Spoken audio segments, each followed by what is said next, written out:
Yeah, the Yeah, Medicine Avenue Baptist Church on the right 34th Street. Yes. yeah. So was always vibrant and all that. Enjoyed Thursday night as always. And yeah, if anyone has joined, I can read the. No, it's okay. The bio is not necessary. I think we can skip that. Uh, I hope to make it more interactive, and then feel free to. I think first and foremost, Sai Ram, and then thanks to Swami for this opportunity. I feel privileged to have been asked by brothers this morning around 9:15, 9:30, and then to do this. Because as I was reflecting, tomorrow is 50 years in the United States for me. So Swami pulled me out of my village life and brought me here. Here I am. Anyhow, the topic is Divya Preethi, Papa Bheethi, Sanga Neethi. I think the first and foremost relevant question is, what's the purpose of spiritual life, and then where we have to go and all that stuff. So the Swami has outlined our spiritual goal is to realize the inherent divinity within us. So we are born as a pure soul that as a child we smile at everyone, we don't discriminate, we don't hate anyone, we express our feeling purely. Our soul is at the purest level. So as we grow, then our family, society, education system puts us into the path of body consciousness. So as a result of me and mine and feelings prevail. So to Swami, to help us back to that Godward journey, we have come from God, we are with God, we are going back to God. So the breath is the God within each one of us. And so Swami has given this threefold path: Daiva Preeti, Papa Bheethi, Sanga Neethi, to once again journey backwards to our soul consciousness living, and then to make our journey back to Swami at the whatever time we have to be on this earth. So what is Daiva Preeti? That is love of God. Unlike some religion, I think Christianity talks about you have to fear God. Swami focused on love of God. So to me, our being in Swami's fold for a number of years, Daiva Preeti starts out with love, right? Love for self. First of all, we have to love ourselves as true divine child. Each one of us is a unique creation of God. Swami has put us on this earth with each of us has a unique thumbprint, and then our characteristics are different. So we are sent to this earth. If you say, Swami has said, we are Amruta Putra, right? So that means we have to accept that whatever limitations which we perceive, if we compare to other people, or if we say, oh, he's a great devotee, I'm not, and they have 10 interviews, I have no interviews, things of that nature. I live in a small apartment and somebody else lives in a big house. Why is that? It's all about comparing. So first and foremost, Daiva Preeti aspect to me, from what I have gleaned on Swami's teaching, is to have love for self. That means not an ego style type of love, but morely, sincerely appreciating, having a contented living. That is the biggest thing. I noticed that the 50 years of life in USA from tomorrow is that given how he has changed my life over all these years, but I think I didn't fall victim to the greed and envy and jealousy and aspect of it. Swami has bestowed that contented living. So that is the greatest gift, I think. Because of that contented living, able to live in the attitude of gratitude, and then share that peace, love, and joy, and then understanding with our fellow family members, with our workers, with our fellow Sai devotees, with everyone Swami puts on your path. So Daiva Preethi starts with accepting ourselves as to whatever position we are put into. This is where we're meant to be, and then everything. If you focus on Swami's teaching that nothing, not a blade of grass, moves without divine will. So that nothing happens without the reason. I think so that is the accepting as we are starts out manifesting that love. That love equates to the divinity inherent in each one of us. So with that Daiva Preethi, then we are able to follow Swami's teaching of love all.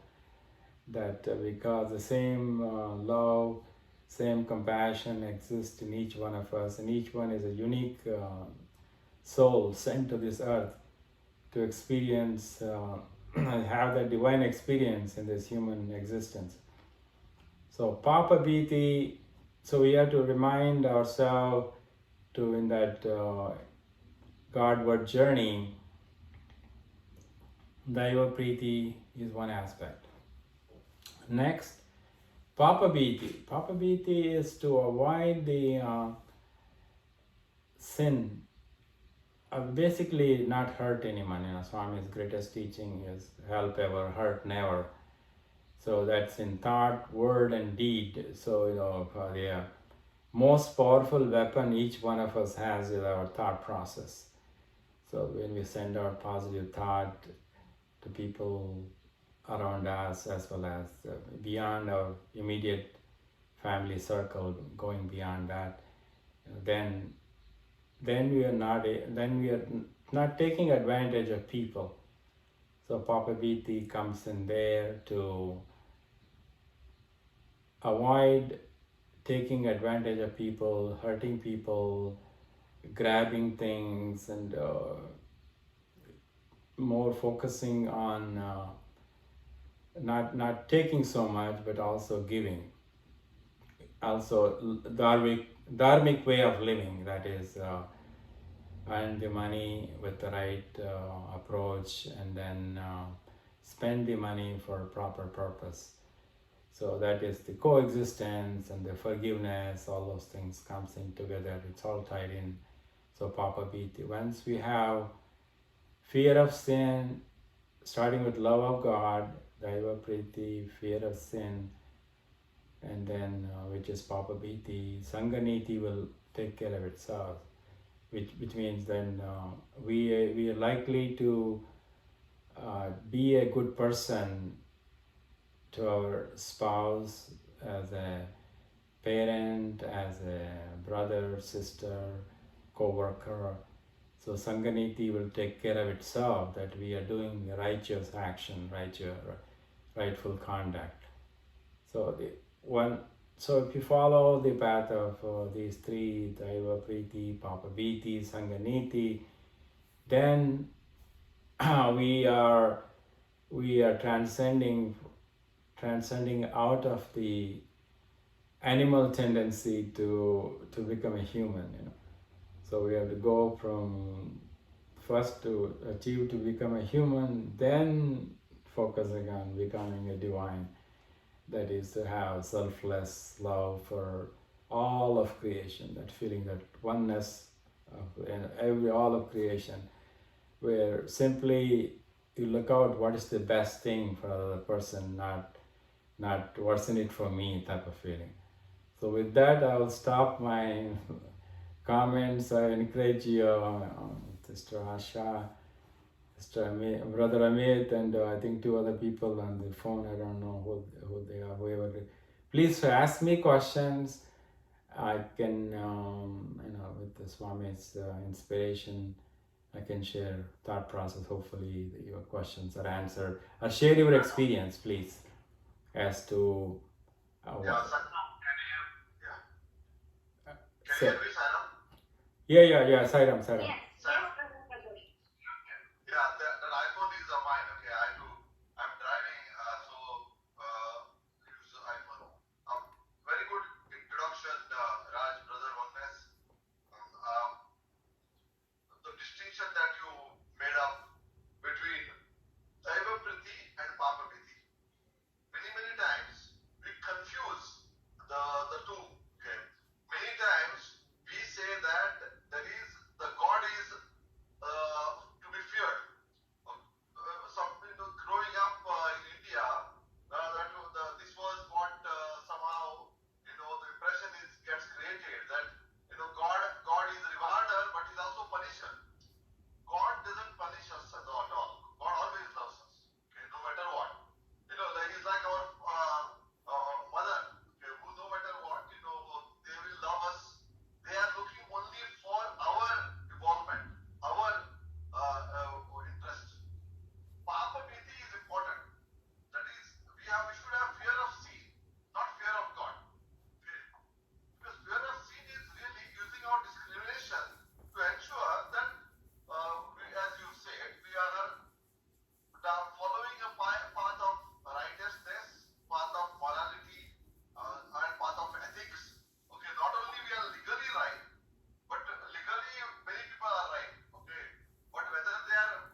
Thank you, Pradosh. Appreciate it. Yeah, after you sent me the link, I listened to the talk from Dr. Venkatraman. One other point, the focus of discussion was he was using a triangle, man, God, society, and nature. So many times, because of idol worship or whatever, we just say, we have to be good with God. We kind of ignore the society and nature. That's where the formula Papa Bheethi, Sanga Neethi, and then Divya Preethi has to, once that is fully ingrained in our mind, then we don't ignore the society or the nature also. We include. So all our thought process is to benefit all of God creation, not just what's in it for me and my family and my children, grandchildren, etc. like that. So that was another point he was making. The whole idea is that we have to have a righteous living, so that if you want peace of mind, that's what is needed. That's the formulas, these three aspects of Daiva Preeti, Papa Bheethi, Sanga Neethi. Sairam, anyone else? Please jump in, share your thoughts, comments. Yes, Sairam Brother Raj, and thank you for this, beautiful topic. And also, I really enjoyed listening to Brother Pradosh's story, or that he was communicating from what he heard. I think that was nicely shared with us, Brother Pradosh.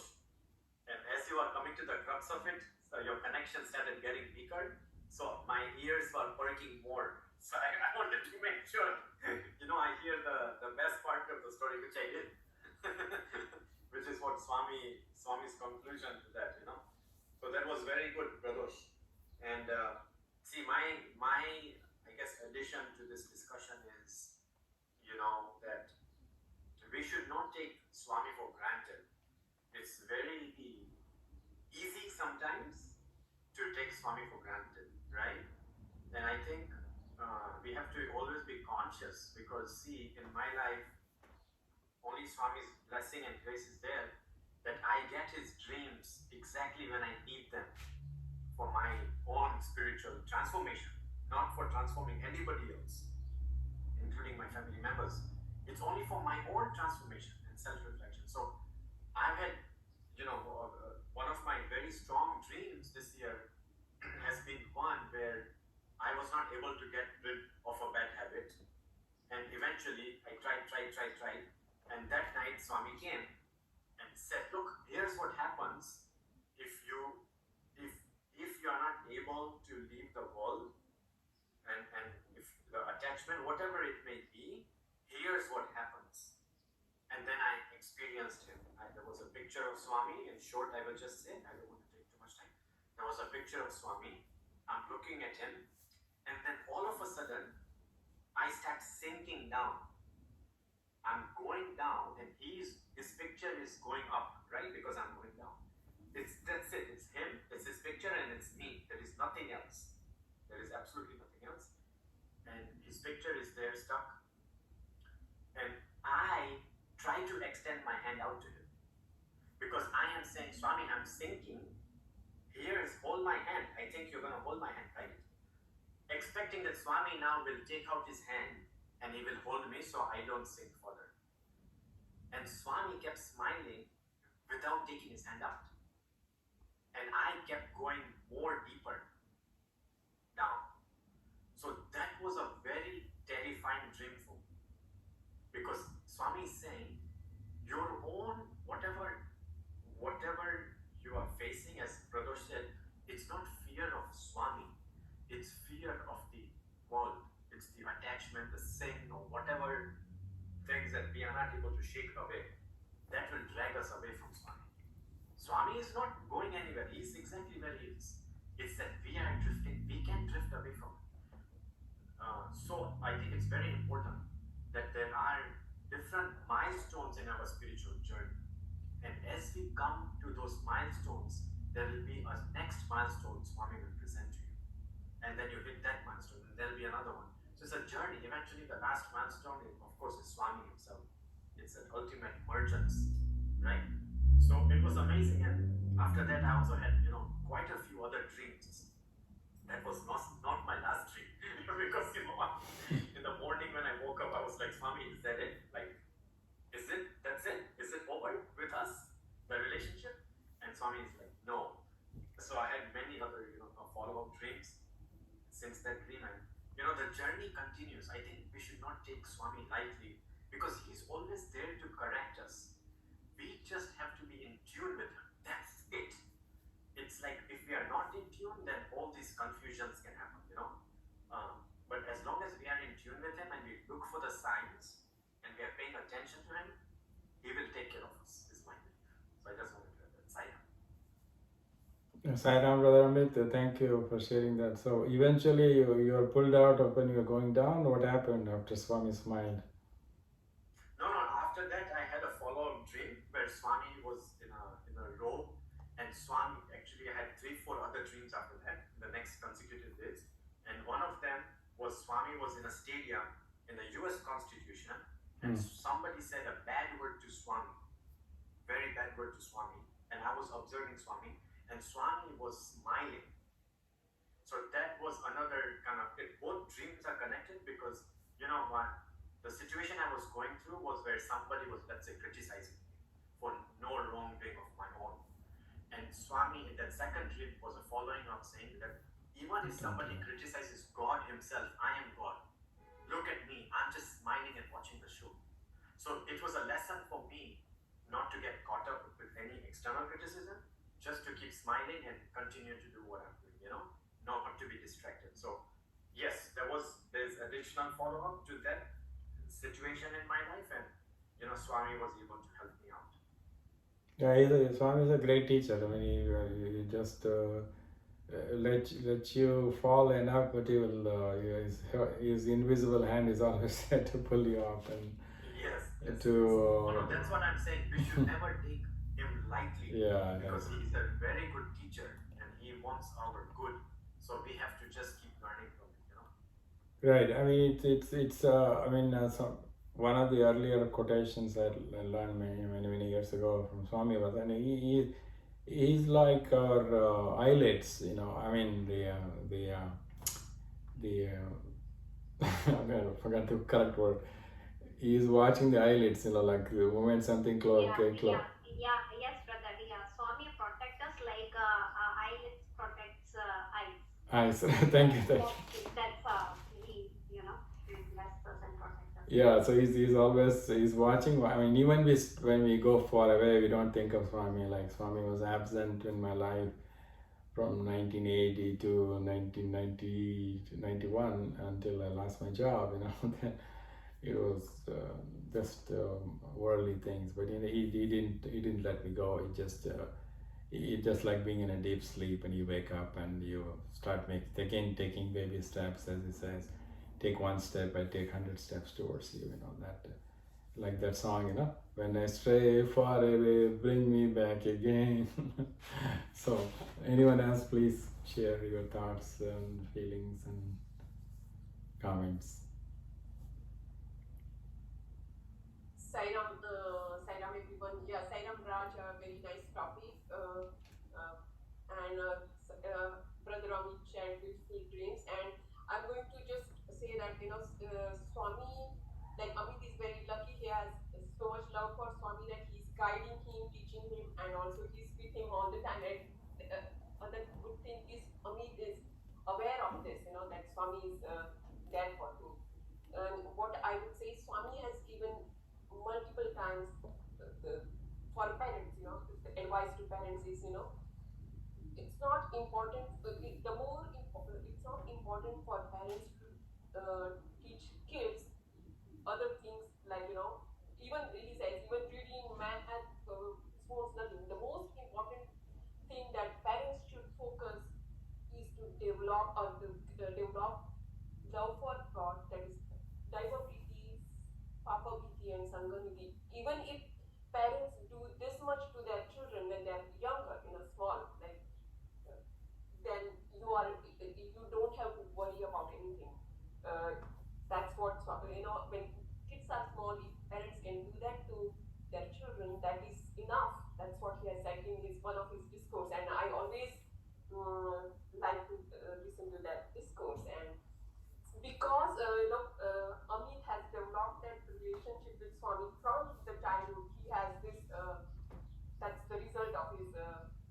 love for Swami, I would say.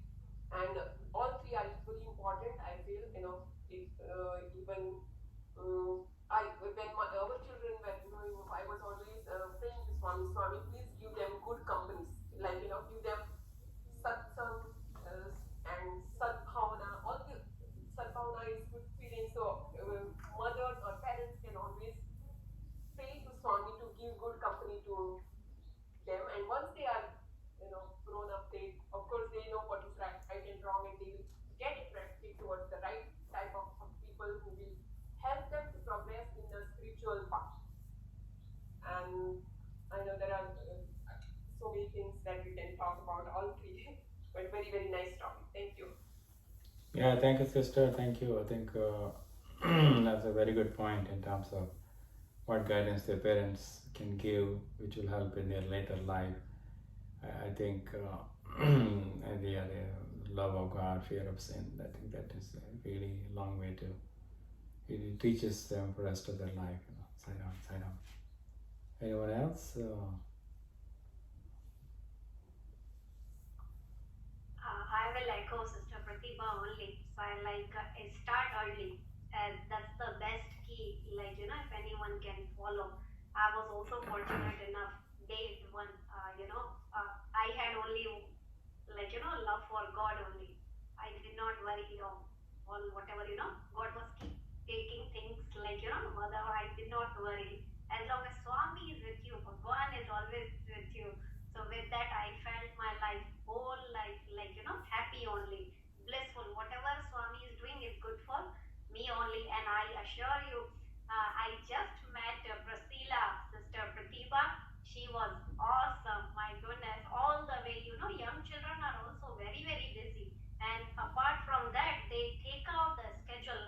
These are all Swami's value, how they learn in SSC and all that. She took out the time and she came and she attended. All center is, when we grow up, let's say I'm not right now in New York, but in another state I am. So find out Swami Center, and she came and all that. She knows that, and she attended program and she enjoyed. So very nice. It's all Swami's value, and she could attend all that Swami Saradhana Mahotsavam. So wonderful. Yes, Next credit goes to thank you for parents. that. That's what I asked. Swami sent you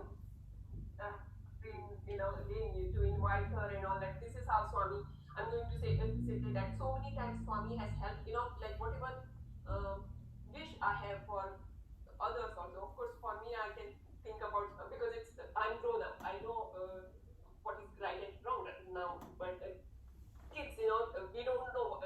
They still need that guidance and, pulling them into Swami. And you have done a wonderful job, Asha. It's all parents and Swami, and as Brother Raj said, she took only one step, and Swami took all the step and all that. She provides everything. So wonderful. I'm so happy and all that. Even Brother Raj joined on Zoom and all that. It was very wonderful. Thank you. Yeah, thank you, Sister Asha. I think it's that yearning for Swami goes a long way. Swami is not Bahya Priya, he is Bhava Priya. He doesn't value pompous aspect of it.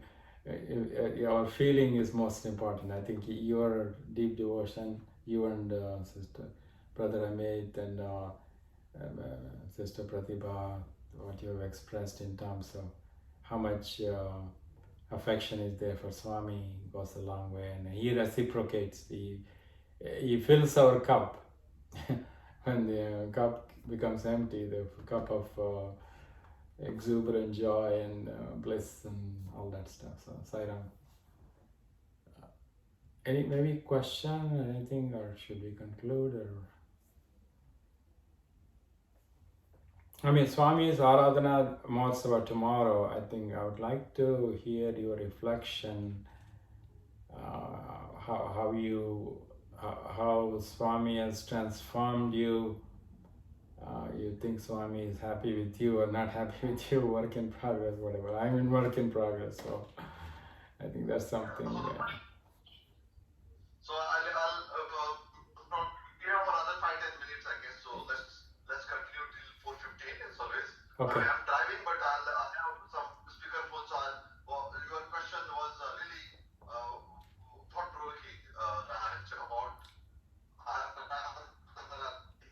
the significance for me is take any song stitching for this. There is so much that one could inculcate or try to inculcate. But let's focus on one, two things.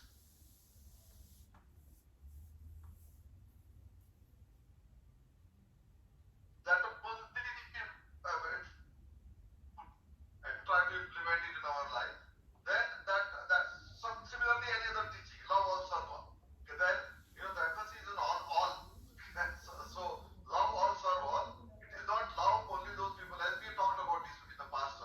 So love only those people whom I like, or only temporarily. Okay, and then service automatically comes, because compassion comes when you love all serve all. But then doing it all, okay, is important. All does not mean we go and embrace Cobra. Okay, I mean discrimination is important. Okay, so you love Cobra also, but you don't, because you love Cobra. You don't, when you see a Cobra and try to hug a Cobra. That's not going to help, because you have to understand what is going to be. What is going to be no, because nature is also ask us to examine or have the boundaries properly understood. Okay. So that does not mean you support a criminal. Love all serve all does not mean that, right? So these are some of the very important things we have to do. So my other aspect of this is understand that we are heroes in our life, or anybody's life, or children's life, or anybody's life, because Swami is in our life. He is that one. Okay. If you see 1 plus 0, if you have 1 in front of 0, like Swami says, it becomes 10. If you have double zeros, then you say you have 100. But you remove that one Swami and we are zeros. So we are hundreds, or we are 10, or we are 110 out of 10, if you want to call it. The Trump always likes to, in a very weird way, sense, he says people are 10 or not 10. Okay. But if our spiritual sense, if 10 is to be said, or your life is to be considered as fulfilling life, because Swami is there in our life. And we are following Swami, we are following Swami's teachings as much as we can, without, of course, losing our patience when things don't work out. Because when we are following Swami's teachings, doesn't think all his life is not a bed of roses. Everything in life has its own challenges. We have to understand that. Our own feelings also are not going to go overnight. Whatever we're accustomed to, maybe we have habits of anger sometimes, or impatience, all those kind of things not going to go overnight. Okay, but we have to show patience to ourselves. That is very important. We have to see our progress, and we have to love ourselves. That will then again translate to love to others, including those whom we find it difficult. Because, okay, I mean, there are always challenges there. But we have to understand that anything that we do, okay, it could be disciplining somebody. It could be even suggesting something. We do not allow hatred to come in picture. Okay, could be disciplining our child where there is no hatred, but it could be telling some friend or some person that you know in your science center what is right in a very obliging way, the way that will work, where you are ensuring that you are not hurting the person, but you are ensuring that he understands, if at all, is the right time to tell, that it is in his best interest. Okay, and sometimes you don't tell anything. So all these kind of things are there, but all the time there should be love.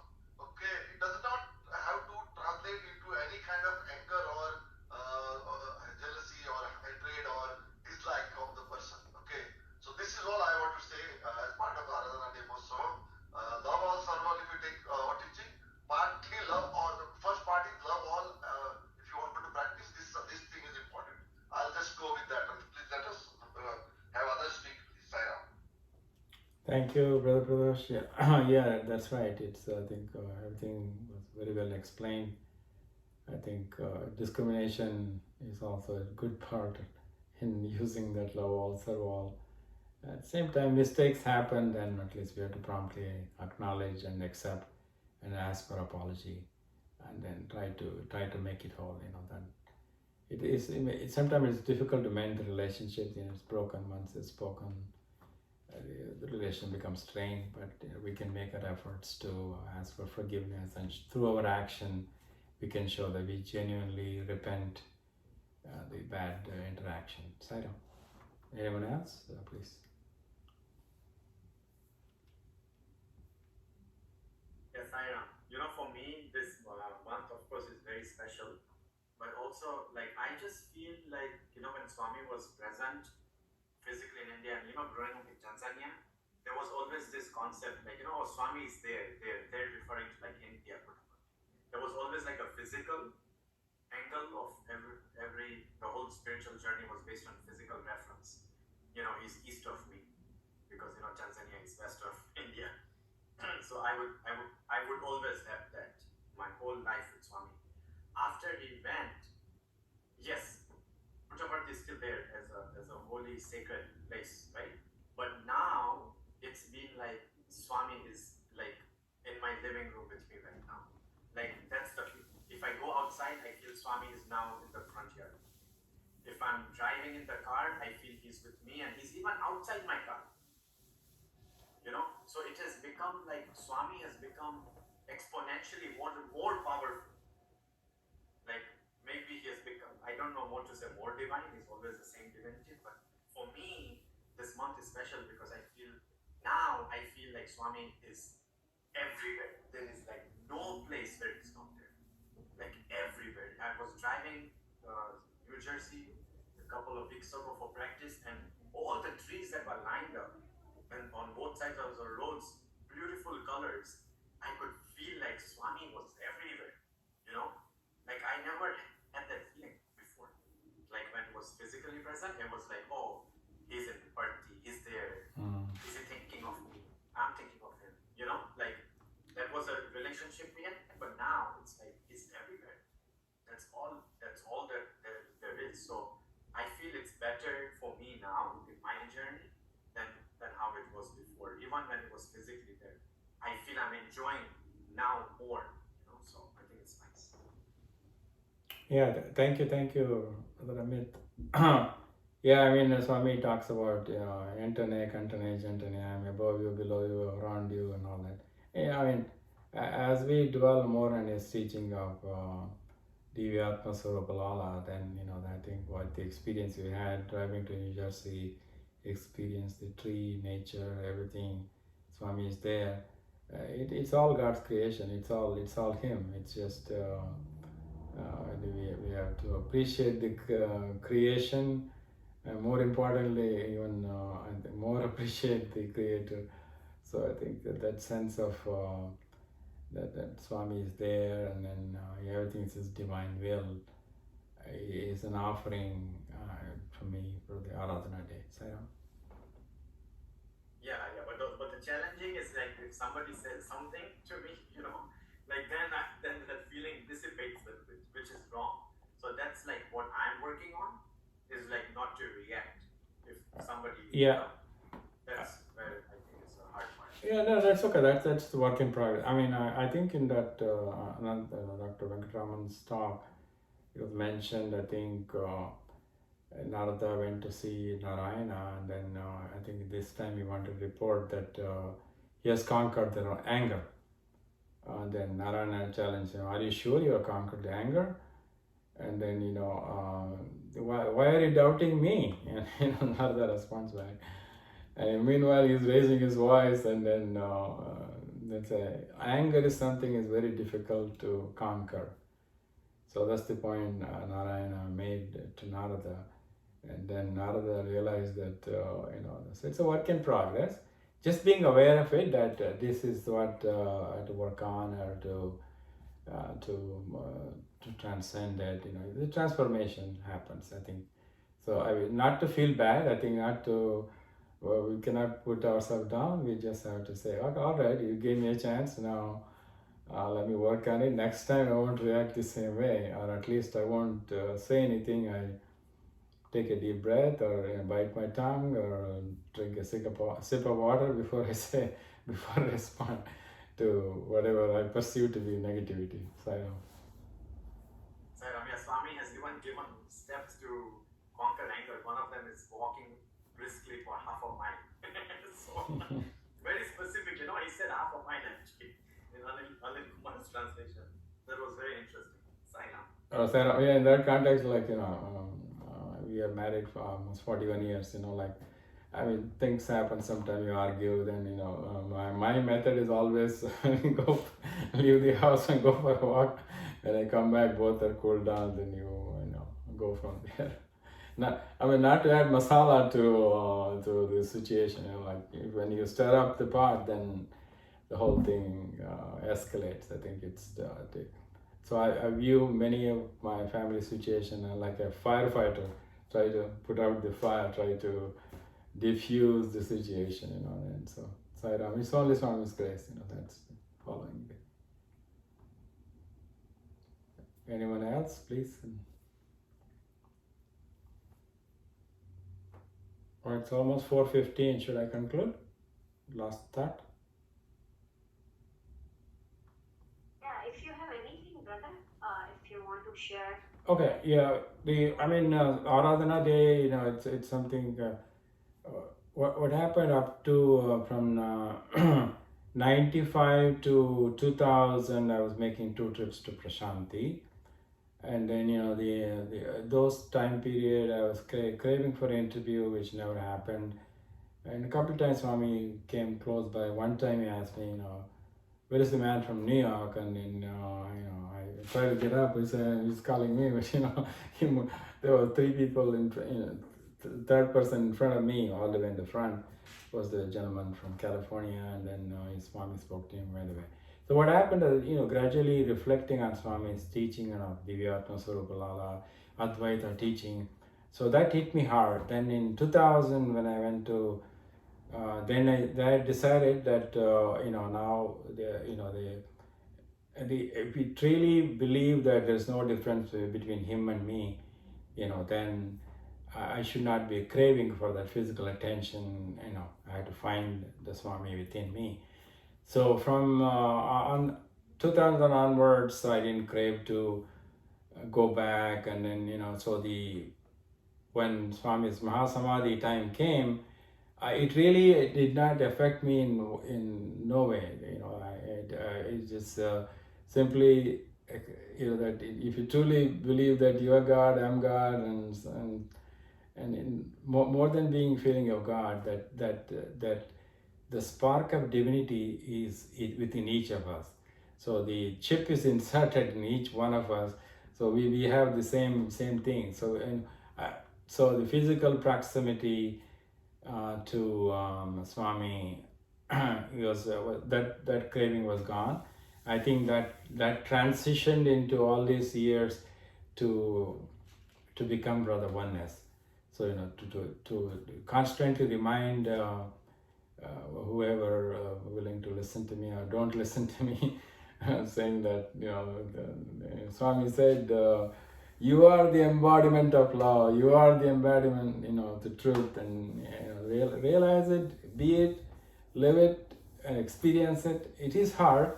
I mean, every day the emotional sequence changes. The thing is, only by His grace, and then trying to remember as often as I can. That helps to refocus. That whatever Adi Shankara said, Shivoham, Shivoham. Swami said.